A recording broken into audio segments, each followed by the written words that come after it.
Sometimes we give ourselves no credit for all the challenges we've overcome. That's where our greatest strength comes from. You can't witness the greatness within us without it also existing within you.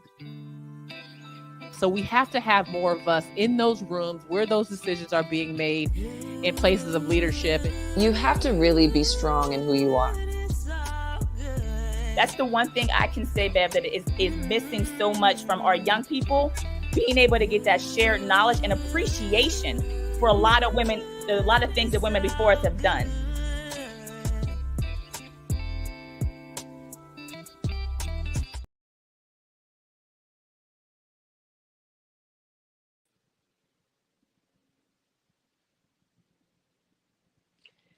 Hello, everyone. We're so excited to start another season of Pursuit of Greatness. I'm so grateful to have the panel I have today. It's going to be powerful, so you better get your pencil and paper ready to take notes. It's going to be amazing. But before that, in conjunction with ABIS, which is the Advancements of Blacks in Sports, please Google them. Their information is on here. It is about inspiring and motivating and boldly advocating for racial equity and social justice in all facets of sports at all levels.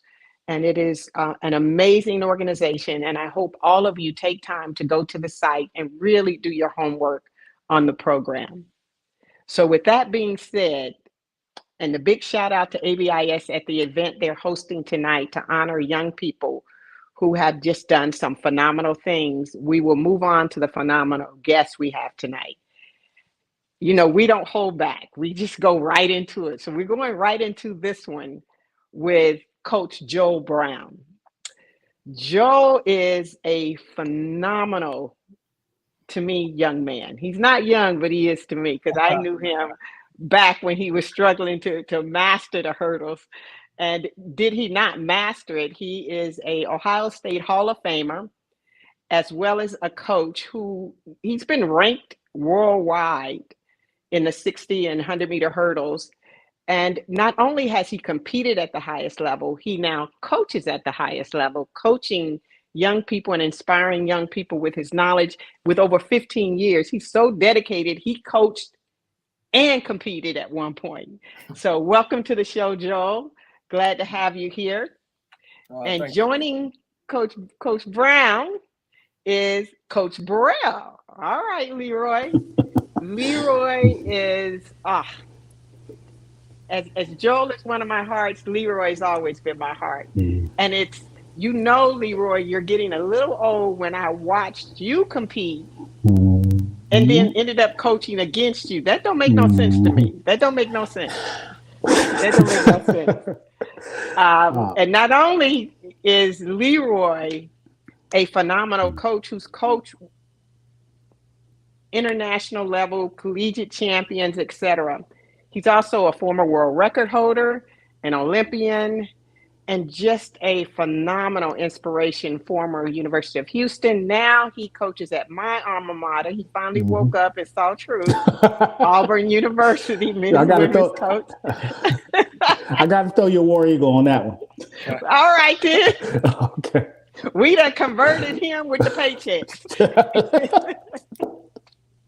And joining both Coach Burrell and Coach Brown is another one of my faves, the all-around phenomenal athlete, Dan O'Brien.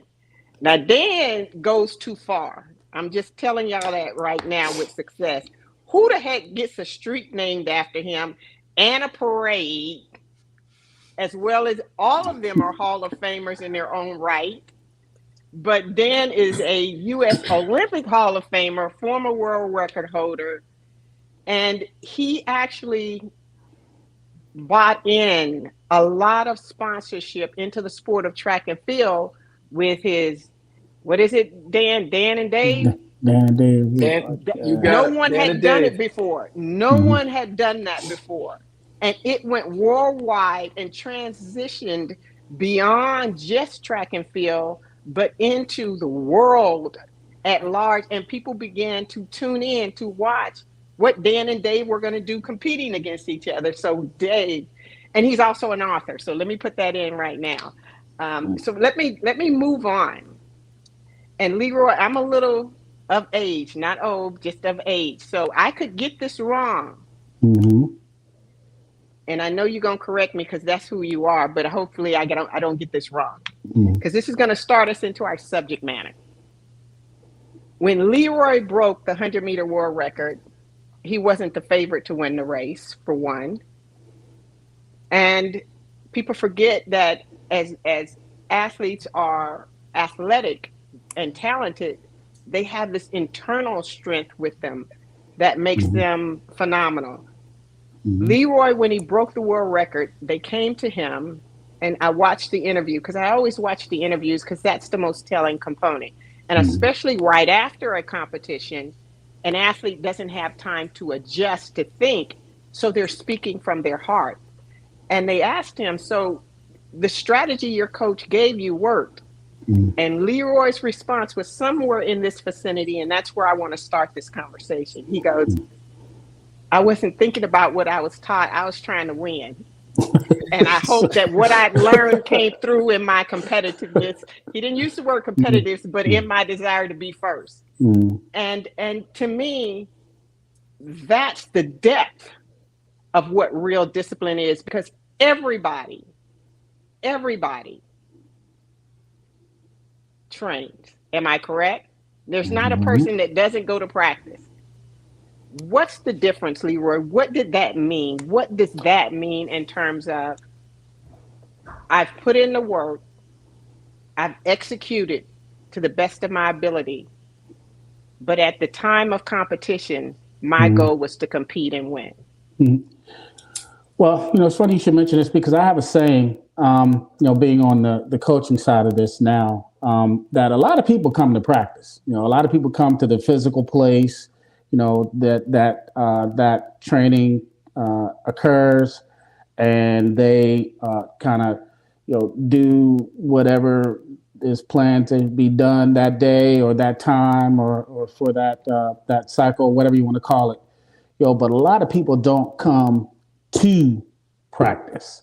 Like you can, and what I mean by that is, you have to at some point in time, whatever you're trying to do, you have to rehearse what the outcome you desire to have. And so when I back in the day there, I trained with Carl Lewis and Joe DeLoach and Mike Marsh and Olympic gold medalists galore and record holders and whatnot. And all who could have broken the world record on that day, they all had that much ability.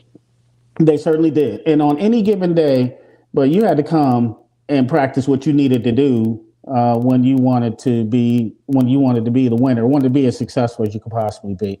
And so you can be there and do what needs to be done, but I think if you want to be successful, you have to learn how to rehearse the outcome that you want at the end, and so that's what I try to do at that time, and oftentimes try to teach the athletes that I worked with at Houston and now at Auburn.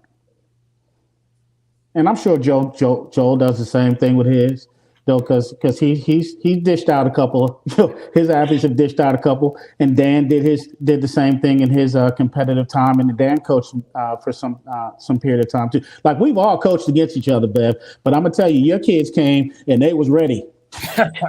They was ready because you dished out a few in your day too. Just a few.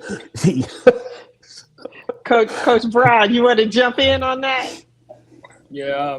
Something that I was taught is like if you can't prepare in a non-hostile environment, which is the practice environment, how are you going to prepare yourself in a hostile one, which would be the competitive environment? So, what I always talk to the athletes about is the discipline being the foundation. For me as a coach, as a younger coach, I'm all about discipline. That's my foundational element of like being here in Ohio. It's like, okay, well, we still have to compete against the country, no matter whether we're in hot weather or cold weather. So, we have to have discipline at the foundation in order to compete, no matter where our starting point is, our finishing point is. Discipline. So that discipline and that foundational aspects of discipline have to build you up to get to the outcome. Dan. Yeah. You have multiple things that you're moving between. In fact, 10 events that are vastly different. And so whereas Leroy ran straight in a line. He turned left occasionally. Yeah. Every once in a while. And he might have occasionally popped up in the air because people forget he was a phenomenal long jumper. So I'm going to throw that in, Leroy. Mm-hmm. And Joel had 10 obstacles, but only in one race. Mm-hmm. We won't even discuss all the stuff you got to do with 10 events. How do you stay disciplined from one event to the next? And how do you prepare yourself to handle those transitions at the level that you did for as long as you did?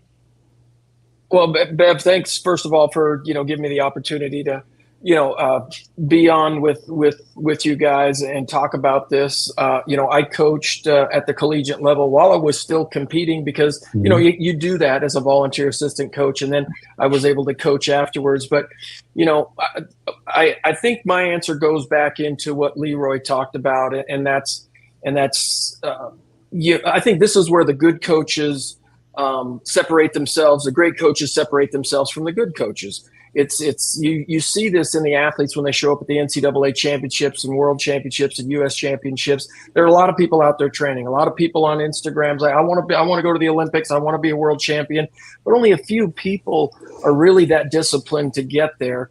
And to get there, you've got to have trust. You've got to have trust in the people that you surround yourself with. You've got to have trust in your coaches. You got to have trust in certainly in your personal coach. And I'm certainly familiar with Tom Tellez and, my coach, Rick Sloan, he coached under Tom Tellez, but I'll say I was able to do what I did because I had complete trust in my coach. I knew that if I followed his plan and if I bought into his system, and there was a time that, when I left the University of Idaho and I started working with Rick Sloan, I had doubts. I wondered, am I in the right place? And Coach Sloan kept telling me, look, just keep buying into the system. You're going to get better. And for a minute, stuff got a little bit worse. But by the end of the season, I was high jumping better. I was long jumping better. But so I tell a lot of young athletes, to be successful, you've got to find a place where you're going to be able to trust that person. Because as an athlete, you've only got so many thoughts in your head. And if you can trust a coach to lead you and get the proper instruction, but also understand it's more than just putting in the physical work. It's learning how to compete and win at a high level. And I think that is probably the most powerful thing that y'all have said, is that at the end of the day, it's not just conditioning the body, but it's preparing the total being, mind, body, and spirit, as well as all the technical things to compete at the highest level. Now, I'm going to put all three of y'all on the spot because all of you competed at the highest levels. And then you had to turn around and coach people who did not have the same mindset that you grew into. Because sometimes as athletes transitioning into coaches, we forget, we see ourselves at the top of our game, not understanding there was a process that it took to get there. How's that transition been for each of you in terms of having that mindset coming in, knowing what it takes because you've been through that whole process of growth, and now teaching it to young people? Because I know, Dan, you do a lot of speaking even outside of sport. And Leroy and Coach Brown, Joel, they coach every day. And every year you're starting over with new people. You may have people returning, but there's always new people coming in with not the right mindset. What's been the key for you guys in going through that process? What have you learned? You want me to start, guys? Yeah, go ahead. Go for it. Well, first of all, you got to watch who you let in the door. But that's a good place to start. I give up right there, because that, I don't know how many people have heard that, but it's not just about the talent you bring in. You have to bring in the people who work in harmony with your personality and what your desires are and what you see as a champion. That's powerful. Absolutely. And then I think that ultimately, we call each other coaches, but great coaches are great teachers. And I wouldn't say that early on I was a great teacher because, as an elite, moving from the sport as an elite athlete to a coach, you kind of assume that everybody that you're working with, who's in your organization, has the same desires and the goals, and is willing to make the sacrifices and have the trust, as Dan mentioned, and just the talent to do the things that you were able to do. Because at a certain point, when you're an elite athlete, I wouldn't say things get easier for you, but you've learned the things that you need to learn, and you've accumulated this knowledge base. And this training base to go out and perform.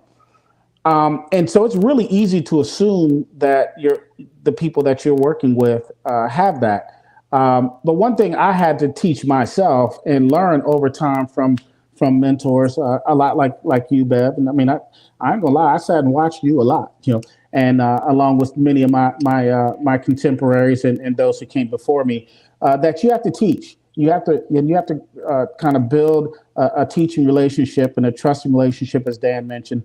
And I think we all go through levels of that with our student athletes and any other athletes that we may coach beyond college. But I think it starts with teaching, and then you have to try to meet those athletes where they are. Either physically or mentally or spiritually Absolutely. or socially, and then kind of take them where you'd like them to be. But you have to understand that you're on a journey with them. And initially, I liken it to like like we're in the car and I'm trying to teach somebody how to drive. Like, when you're getting in a car with somebody how to drive, you want to hold onto the wheel a little bit, and sometimes they have those little brakes on the bottom. No, you want to hit the brake. Yeah, and you got to hit the brakes a little bit, and so you have to let them kind of take the wheel a little bit over time. And so over time, you're going from where you have to have some control to where, look, I'm your co-pilot now, and I'm just going to say, hey, watch that, watch the power, got to make a left, or whatever it is. And I think that's a continuum of kind of learning and a process that you go through with an athlete as you go on that journey with them. That's how I've tried to handle it. And it's worked with some, but some people don't want to hear it. Some people want to, hey, it's better over there. And I think that's one of the things that we're struggling with now is it's very easy for an athlete to give up on a process that you have initiated, maybe they have initiated with you, because it's really easy to move on. So I guess that's a topic for later on this hour. Absolutely. And I want to just reiterate one of the things that he said, which is a cheat sheet for every leader. I don't care whether you're in sports or just in life. When you are in charge, so to speak, you're not.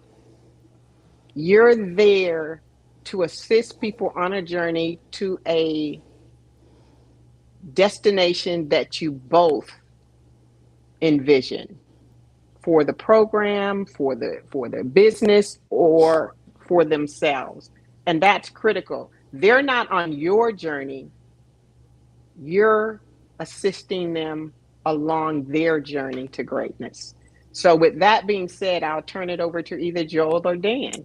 I just wanted to emphasize that point. That's a cheat sheet. You want to go? Or Yeah, Joel, I'll jump in here quick. One of the first things I learned as a coach, and I chuckle about this with Chris Huffins, who coaches at the collegiate level. Now he's coaching post-collegiate athletes.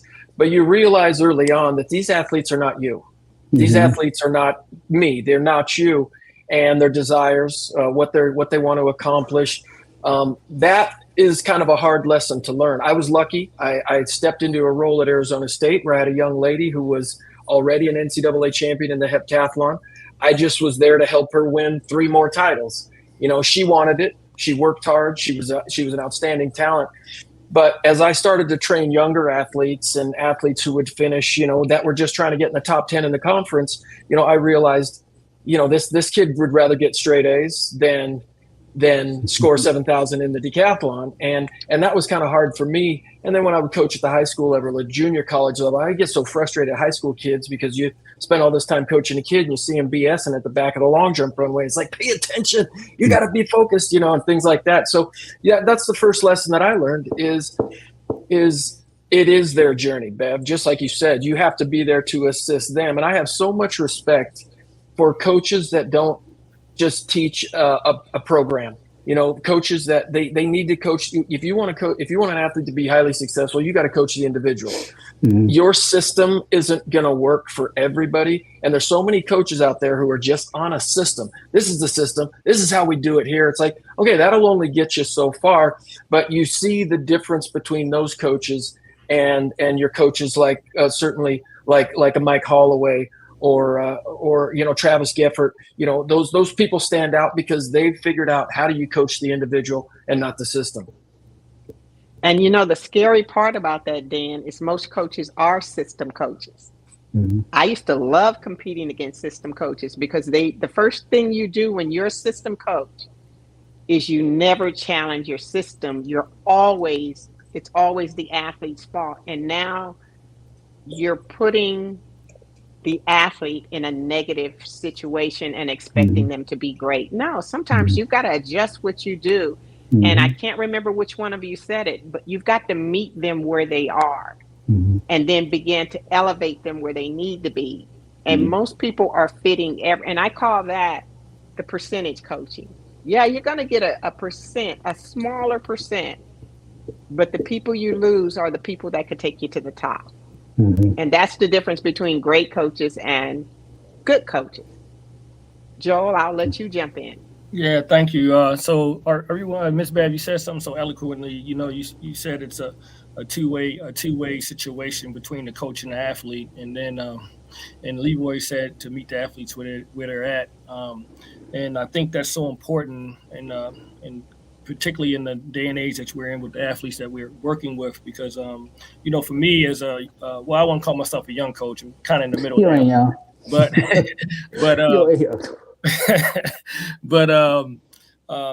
I have the athletes do is write their own goals down. So before we start our training year, I sit down with them and we have those conversations about what's your goal, because every athlete doesn't want to go to the NCAA championship. Some just want to get on the Big Ten bus.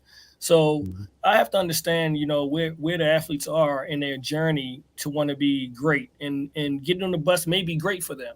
And I have to be okay with that as a coach, because that's their environment. The collegiate environment requires that, we give the athletes a good collegiate experience. Yeah, we won the school points at the NCAA and the championship meet, but we also have to understand there's the two-part component in what we call higher education or whatever, right? So for me, I as a coach, I continue to learn how to deal with that, and not take my own personal kind of journey and put it on the athletes, because I think it's so important to understand that they have their own kind of thinking, because I think athletes are smarter nowadays, but it's up to us, because they have the information, but it's up to us to help them decipher the information and understand the information that they have. So for me, I just try to kind of take that approach, because you guys, before we said, I think on this topic, everything that needs to be said. Excellent. The one thing I will say is that the athletes have more information. They're not necessarily smarter. Having the information, I often say, if you knew how to get yourself from point A to point Z, you would have been there already. That's true. So I'm going to go back to Dan, because Dan, you brought this subject matter up, which is you have to trust, one, in yourself and in your vision, but most importantly, who you bring in to assist you on that journey, because there can't be any question marks. So let's talk about what it's like to trust and open communicate. I've always coached by percentages. When you come in early, it's probably 70% me and 30% you, because that's a heavy teaching year.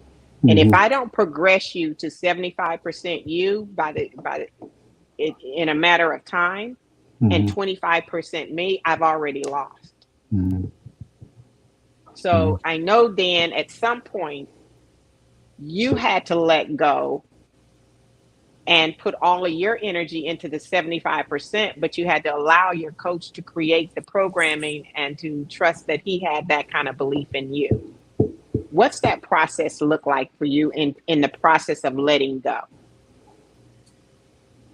Bev, what's interesting is in the multi-events, I love the multi-events because they mirror life, all right? And when you're first starting out in the multi-events, the coach is 90% of your learning and your understanding and developing the skills, because you don't know anything.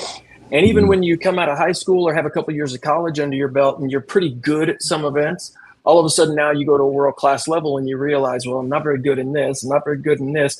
And so all of the education was, it was really on the coach for him to teach me. But then as the years went by and the more that I would pick up in the different events, I would be more confident. I would feel better about it.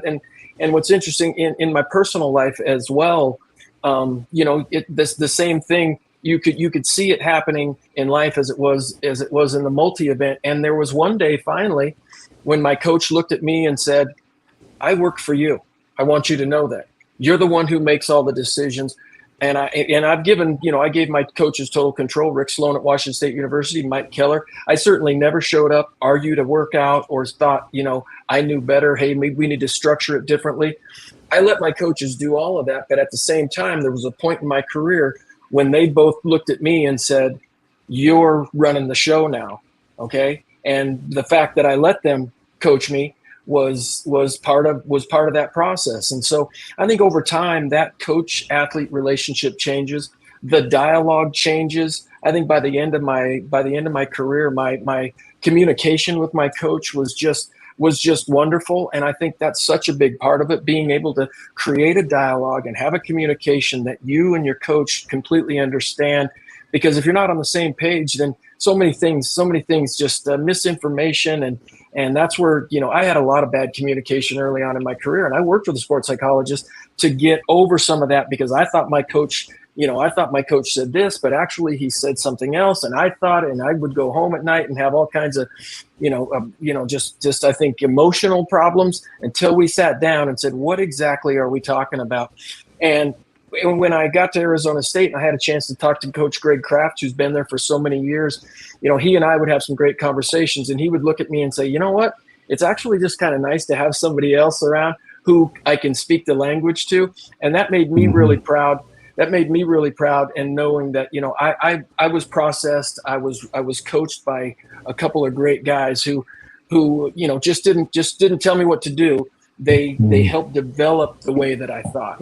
So I think it takes time, and you can't expect to get it in a season. As a freshman to a senior in college, that relationship and that growth is going to be different. And then from a post-collegiate start to the end of your career, it grows like life. Absolutely. And Leroy, I think you mentioned this, and I'm sure, Joe, you've experienced it too, is that there is a learning process that you come in, and particularly in those first 2 years. And now it's so easy to say, instead of doing what Dan did, which is, let me check myself and my communication skills, because I'm not asking the questions, I'm making assumptions.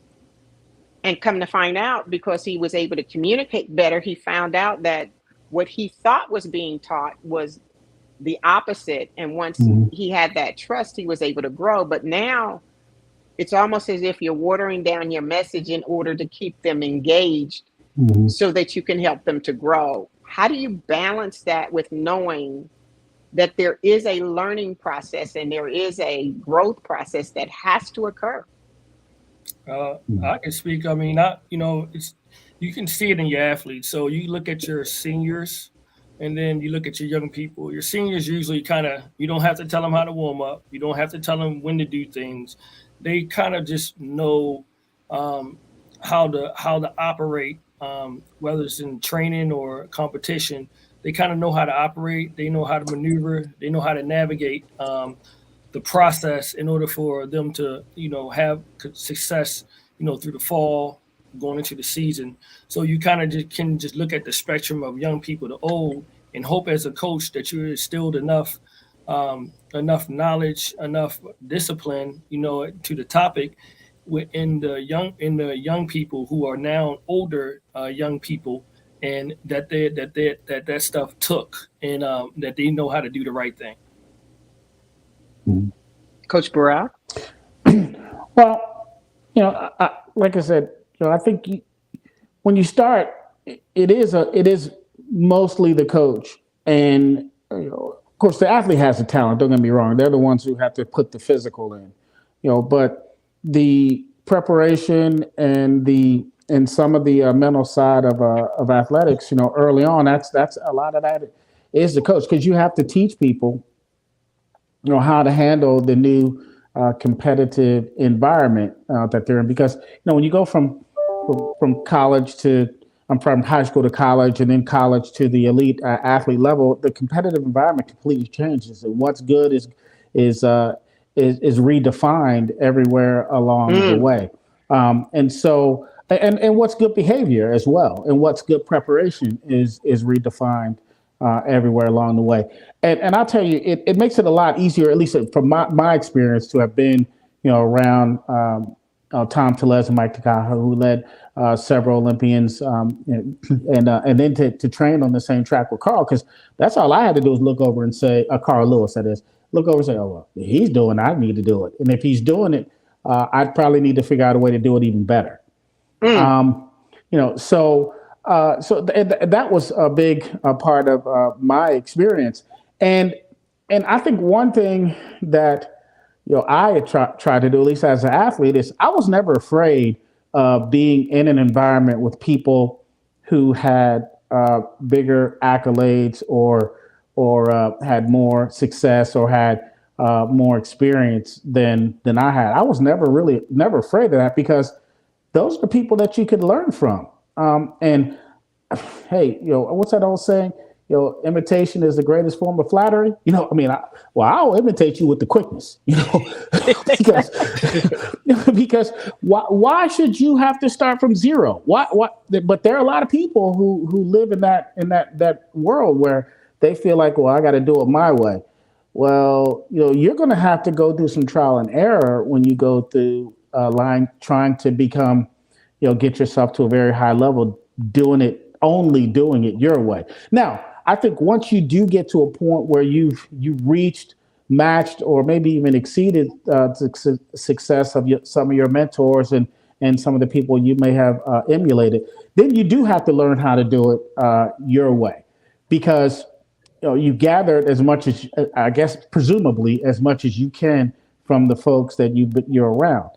And I experienced that later in my career, where early on I was trying to be like Carl, or remember the old saying, trying to be like Mike, and Dan probably had a commercial like that too. And then I had to start being like me. I could even kind of point out, if we were going that deep in some of the technical aspects of sprinting that I had to work on, for me. And that happened towards the end of my career. And I think that's why I was able to take my sprinting to another level towards the end. Because when I was done, I was a 9.8 sprinter, and that was uncommon at the time. Very much. But I was also, because I've been around so long, I had a little mileage. You know what I mean? I had some mileage, and so it made it really difficult to sustain that. And plus, I think we're a little smarter now and we didn't have some of the tools at our disposal. But it was a little difficult to sustain that level when I got towards the end of my career. Excellent, you guys. This is phenomenal. I hope our audience is really taking notes. because one of the things that I watch, because I attend a lot of different practices from basketball to, I consult with a lot of people who are trying to be the best at what they do, or the best that they can be at what they do. Either one is all right with me. So here is one of the things I noticed. Everybody warms up, but nobody warms up with a purpose. People train, but people don't train with a purpose. There is discipline in repetitive actions, but there's a higher level of discipline when you do it with intent. At what point did you guys start warming up with the intent of greatness? The intent of, this is what I'm going to get out of this practice. This is the intent of me doing some homework because I want to get better. Because most people go through the motion not understanding that discipline is not just being repetitive. Discipline is internal, where I'm putting myself, I saw every championship I won. And when I went in mindless, I knew exactly why I lost. So I want to talk a little bit about being more intentional with your self-discipline in everything that you do. I watch horrible drills on warm-ups. And I watch coaches talking and having conversations on phones, doing other stuff, and just leaving them out there and not really correcting mechanics. That's mindless warm-up, which does impact your outcome. Can you guys speak on that? Because I know that you had to be, because Dan, you switched from event to event to event. So you had to shift and be very intentional. Oh, I really think that the shift came for me, excuse me, my senior year of college. All right. I had gone through the motions as a freshman, and had some academic issues my sophomore and my junior year, so I didn't really compete at a high level. And I think because of the struggles that I went through in life, I was honestly just I was at a point in my personal life that I was willing and ready to do whatever it took to be really good, to be great. And so when I stepped onto the track my senior year of college, I had an intention to be an All-American. I had an intention to win an NCAA title in the decathlon, a place high in the hurdles and the long jump. And it was just one of those things. It was, I turned a certain age and I began to take it a lot more serious. And that was when my coach and I had discussions on how good do you want to be? And it's like, look, I think, and I've, for years, people telling me you could go to the Olympic trials, you could represent the U.S., but you don't act until you certainly believe it yourself. But it was my senior year of college that I got more intentional. What's interesting is when, what Leroy just said, imitation is maybe one of the greatest forms of compliment that you can ever give. I show up at Arizona State University, and the first thing Coach Kraft says is, do you want to be a champion? Watch a champion do it. This is Jordan Clark. He's an NCAA two-time champion in the shot put. Watch him warm up. And Rick Sloan, I'll never forget, he got tired of the crappy warm-ups one year and just said, look, Eric Dudley is an NCAA qualifier, runner-up in the 400-meter hurdles. I want you to watch him warm up. His warm-ups take 30 minutes. And it's done very intentionally. And so I think there just was a time, certainly in my college career, that I did it. But then as a pro as well, we even got to the point as a post-collegiate athlete, we're not going to jog. We're going to run a paced 400, because if it's not going to provide something positive to the decathlon, then it's a time waster. You don't have enough time to deal with all these 10 events. So make it count. Let's not just jog a warm up. Let's hit some times and some paces, and let's work on some things. So, that changed everything for me. When I went to intentional thinking, when I went to just what you talked about, Bev, just getting something out of every little movement, that's when I went to another level. And I knew it when I went to competition, because I was different than all the other guys that I lined up against. Coaches? Yeah, so I just have to say this story. You know, my first 2 years of college, I was Miss Bev, I was bad. I was awful. I must say, I was 135 pounds and 5'10", and I'm trying to do the 110-meter hurdles. So you ain't have enough weight to block the wind. No. So thank you, John Smith. I must thank John Smith, the throws coach at Ole Miss. John Smith said, I know what's wrong with him.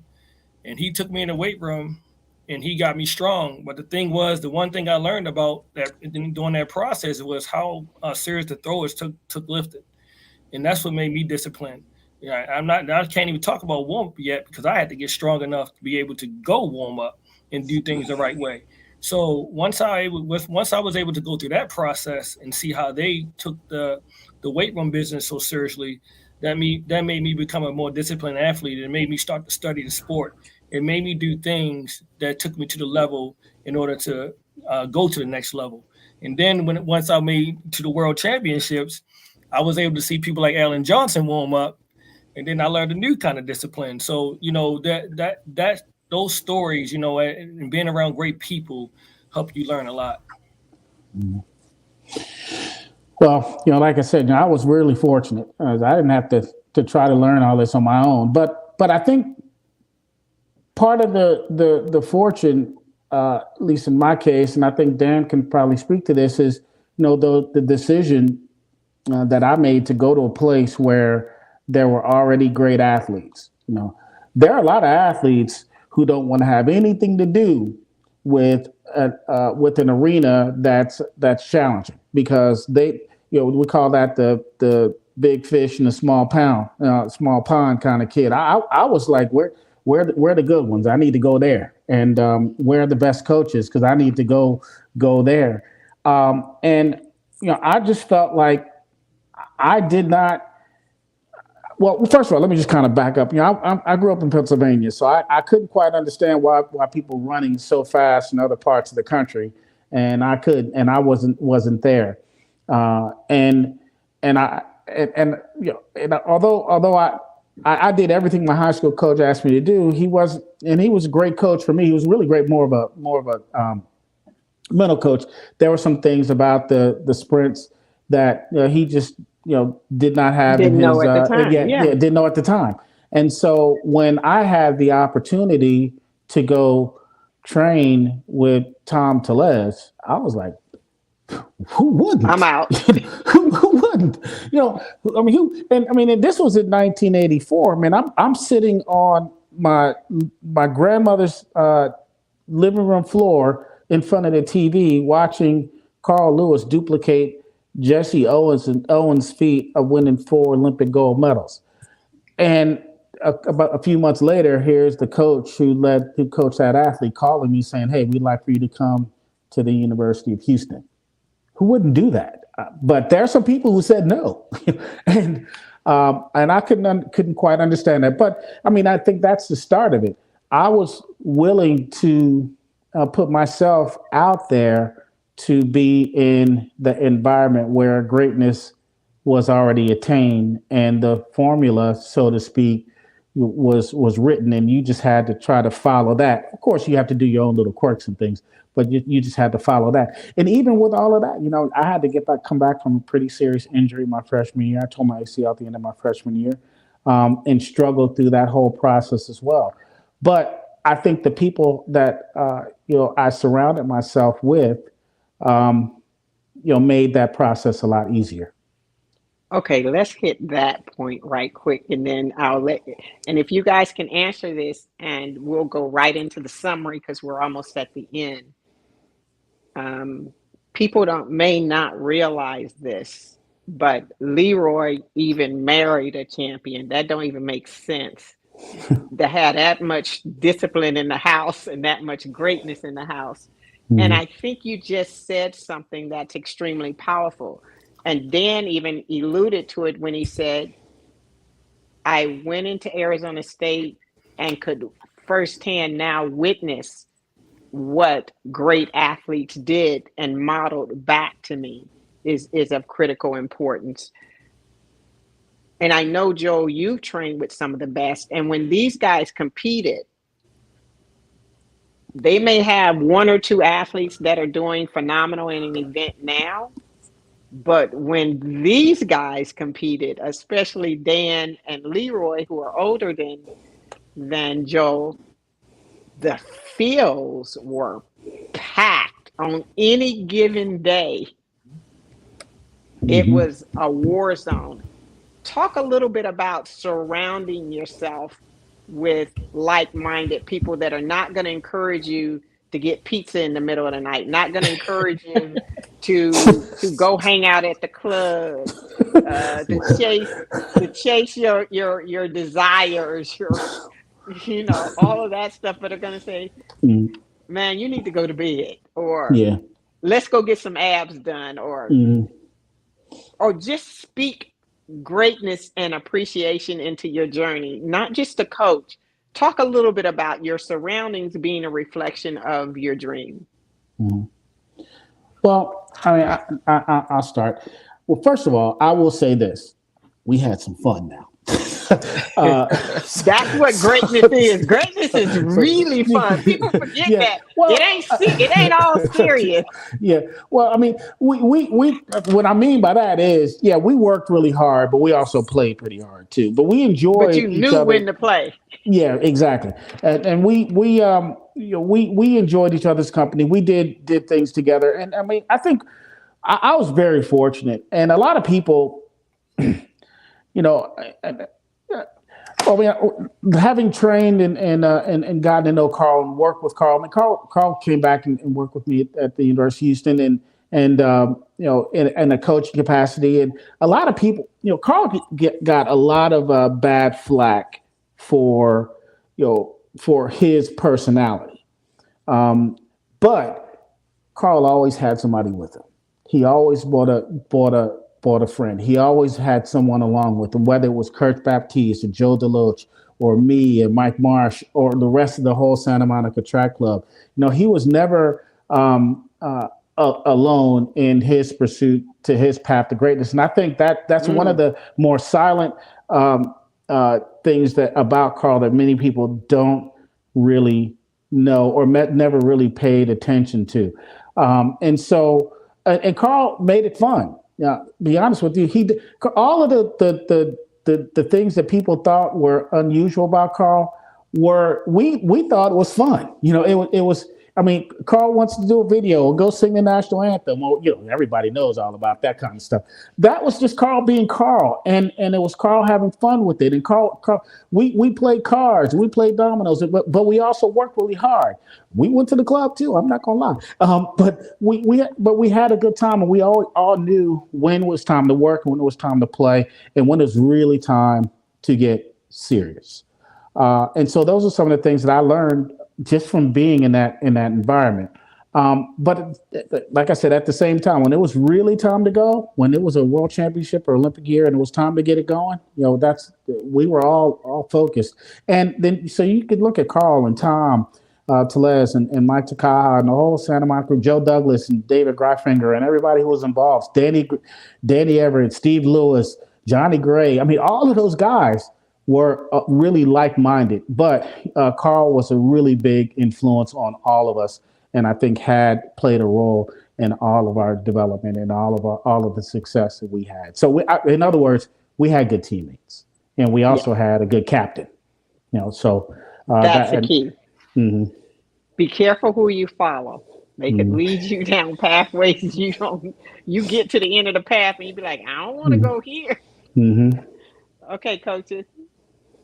And I'll jump in there, Joel. So Bev, one of the things that I had a chance to tell my story in a book. Some of my life story certainly is out there, but I struggled mightily in college. I didn't take my academics seriously. I got off track, had to go to a junior college, even Spokane Community College, before I came back to the Division I level. And when I did come back to the Division I level, I was competing against guys like Leroy Burrell and Jumper Joe Green. So it was just like, it was really tough. But I got off track because of the people that I surrounded myself with. All right. My college roommate, his parents were teachers. He had good work ethic. He knew how to take notes and study. I didn't grow up like that. I got to college and struggled from day one. And so as I got a little bit older, what I realized is it was really important for me to surround myself with people that shared the same vision and goals, or at least understood what it was I was trying to accomplish. I surrounded myself with way too many people who wanted to get late night ice cream, who wanted to go to the clubs and stay out all night. And for a guy living in a college town, single, early 20s, your nights at the club just aren't Saturdays and Sundays. Your nights at the clubs are Saturdays, Sundays. You got a Monday night football game someplace. You got a frat party on a Thursday night. And so, I lost track of what it was I really wanted to accomplish in the sport. And so I got sidelined. And so I can't stress enough how important it is to surround yourself. And they, the people around you, they might not have the goal to win an Olympic gold medal. They might not have the goal to break a world record or to be the best in the world, but they need to at least understand what it is you're trying to accomplish and help you take the steps towards that. And when I put the right team around me, everything changed. And I can honestly say the quickest path to success is to surround yourself with the right people. Wow, powerful. Yeah, to Dan's point, in college, it wasn't the athletes for me, it was the right coaches. So like I mentioned, John Smith and Karen Dennis, she was the foundation for my success, because she gave me her energy and the way she showed up each day made me think that I belonged. So once I was able to transition into the professional venue, being around people like David Oliver, Justin Gatlin, Dwight Thomas, Novaline Mills Williams, those sort of people, each day, they have greatness off the track, but they also have greatness on the track, and that's helped me tremendously. I just want to say this has been a phenomenal conversation. You guys are amazing. And if there was one word you could give to those listening, no matter what platform or what aspirations they may have in life, what advice would you give them in your closing? I'll start with the youngest. I'll start with you, Joe. I thought Leroy was a youngest. Okay. No, we're going. Wait a minute. We don't need to talk about age here, Joe.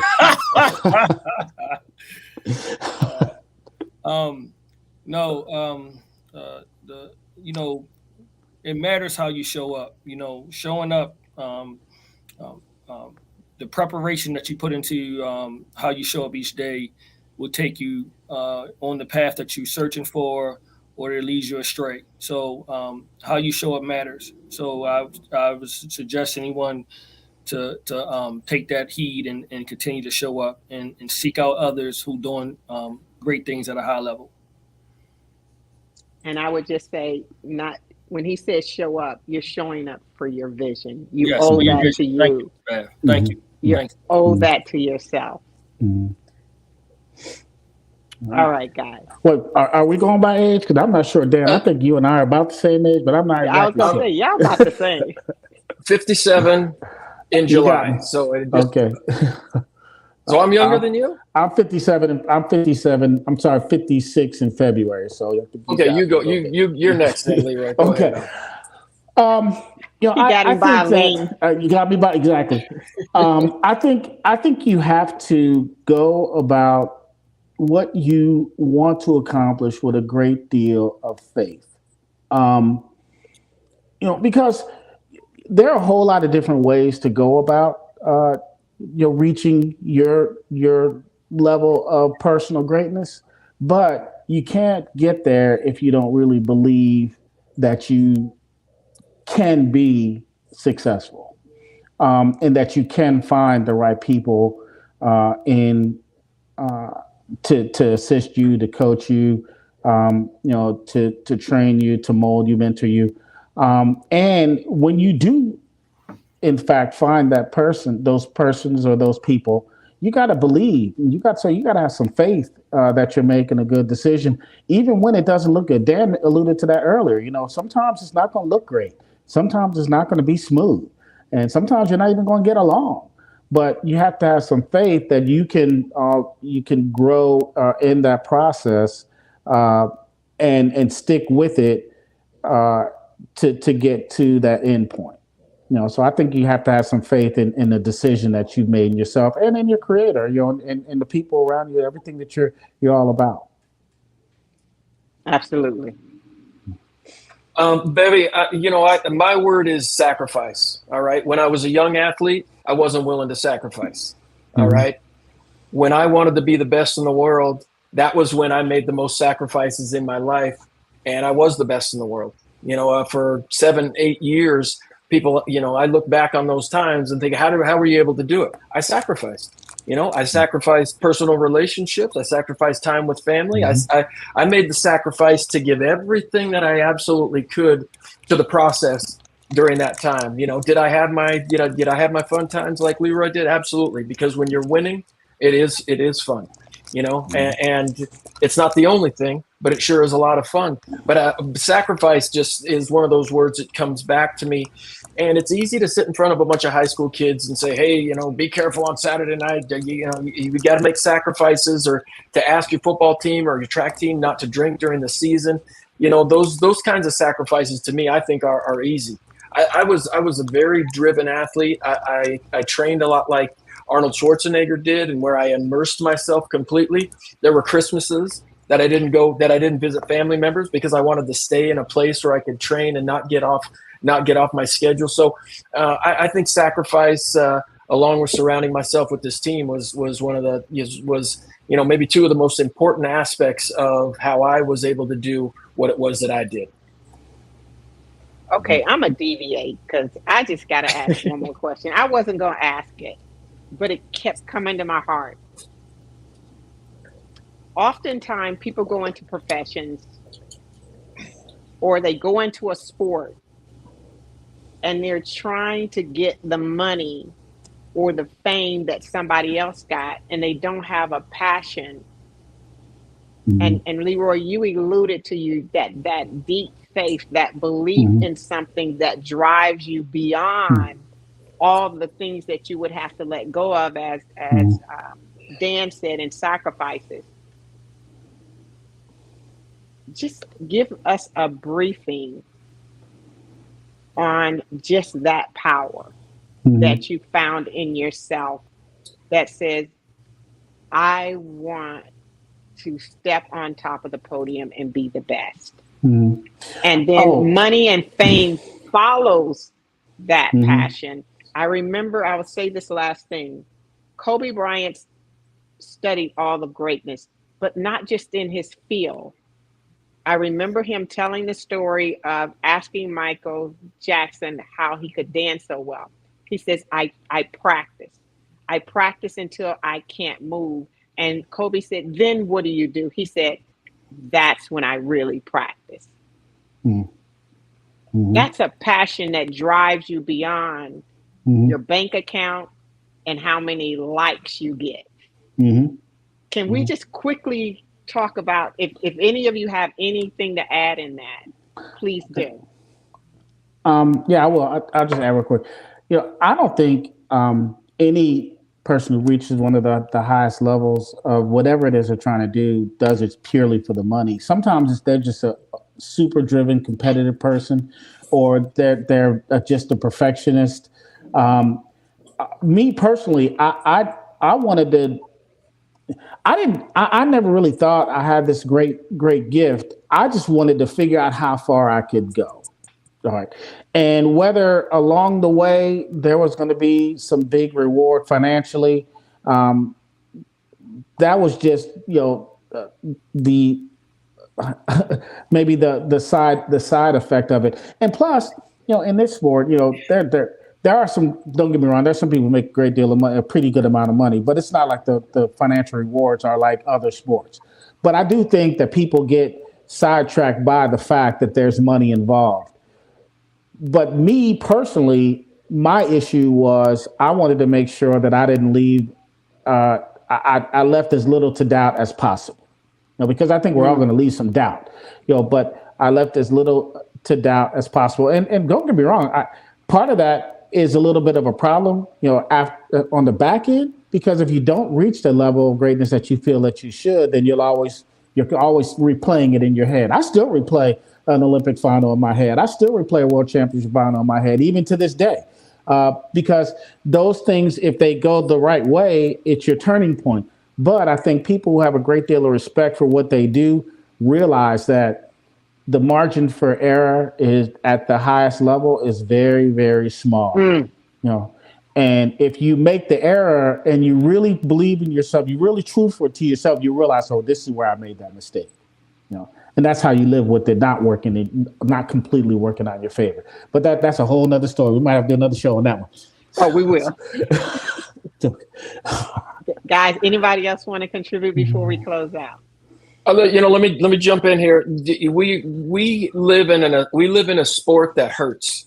We live in a sport that requires pain and sacrifice and some suffering. Especially those fall 8-week blocks that we call boot camp. It's not so fun all the time. So you better be passionate. You better enjoy going through that struggle and that pain. You're not going to be a marathoner. You're not going to be a marathon runner if you're not passionate about running. All right. And so that's one thing that I can really say about the sport of track and field is that the people that are in it most of the time are extremely passionate. And I think we're seeing now who is passionate about racing, who's passionate about running at the highest level. Karsten Warholm, there's no doubt in my mind that this guy is a passionate individual and passionate athlete. But just for kids coming up, and if you're doing it for the money, you're doing it for the wrong reasons. If you can stand on the when you stand on the Olympic podium and look back on your career, I can look back and say, you know what, I would have done it all for free. Just to be there in that moment. It meant it. That's what all those days and nights of, looking at the ceiling as I went to bed. What is it going to be like when I get there? That's what I did it for, and I have no doubts why that was my passion. But the advice for young kids: look, if you don't love it, it's going to be a hard journey because it's going to hurt really, really bad in this sport. That's true. That's true. Yeah. And I was going to say that you talked about it. You said Michael Jackson said he would practice. He told Kobe he would practice, and then when he got tired, that's when he truly started practice. And then on the elite level, everybody's good. And some people are good because they practice hard, and others are good because they're just talented. But the people who become great, the guys you got on the show, the Allison Felix, the people who make a decade name or a life name for themselves, Jesse Owens, those people are willing to go above and beyond because what Dan said, they were able to sacrifice to take that higher step in order to be great, to have their name set in stone. That's all I can say is you guys have just done a phenomenal job of dropping truth, of dropping honesty in a way that supports others' journeys. And speaking of supporting each other's journeys, that's the purpose of an ABIS. But on this show, we also want to support those who are supporting others. So I want to just give a quick shout out, as we will do on every show. One, I want to tell you guys, we have a great show coming up next week. We're going to have Dr. Kiana Dancy, a author, comedian, television host, a phenomenal individual, as well as we're going to have comedian George Wallace on the show next week. It's going to be phenomenal. It's going to be phenomenal. But before we do that, I'd like to give out a shout out to two entities that I know have done a phenomenal job of giving back into the community. You guys, there is going to be a thing in New York that's happened every year, but it's a thing called the Sleep Out. Now, who wants to sleep overnight, November 16th, in Times Square in New York in November? You are dedicated. But the Covenant House has helped over 1 million kids over time, and they're hosting a event called the sleep out. And one of the programs that is supporting that journey, I want you to go to this website. It's Power to Inspire by Vivian Chu and Ray Chu. Please go to their website and support powertoinspire.org. Please go. The other one who works with parents who are trying to connect with this generation and struggling is called Sunrise. And they host a weekly program every Sunday morning. It's a little early for me. I've done the show, but it is one of the most phenomenal, heart-wrenching shows to help us connect with our young people and our children. So if you get a chance, go to Sunrise on Sundays. God bless you guys. I don't know how to thank you guys enough for being here. And I hope the guys, because Leroy, you've given me a couple of topics that you guys got to come back and discuss. All right. So thank you guys. Thank you, Joel. Good luck at Ohio State. Thank you, Leroy, my alma mater. Whoa. What can we say? Come on, can I get a little whoa? Hey. And Dan, the man. That's all I'm gonna say is Dan is the man. If you need a phenomenal speaker to come in and talk to your kids, Ohio State and Auburn, y'all need to bring him in. He's a game changer. That's all I can say. That's all. Okay. All right. That's the challenge for y'all. I got Dan's number. Okay, let's go. I got it too. Let's go. All right. Thanks, okay, Beverly. God bless. And you guys, Good luck, thank you guys for tuning in. Bye-bye. All right. Good Great. night. Thank you. Bye-bye. Right.